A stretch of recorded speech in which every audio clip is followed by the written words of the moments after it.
We are told that the Ten Commandments were written by the finger of God, not carved by Moses, but inscribed directly on both sides of the stone tablets. What if Moses simply copied them from a code he had studied as a scribe? The Bible tells us Moses was raised in Pharaoh's household and trained in Egyptian wisdom, a scribal education that, in his era, included Akkadian, the international language of law and diplomacy across the ancient Near East.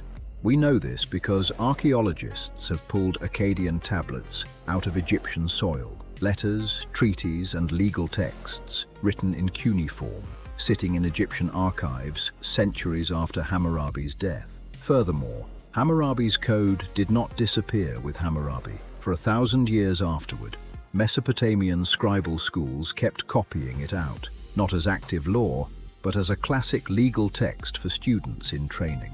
Every scribe in Moses' era would have known Hammurabi's code, which contains laws on retaliation and compensation, such as, if a man put out the eye of another man, his eye shall be put out. The biblical laws associated with Moses contain a nearly identical principle: eye for eye, tooth for tooth.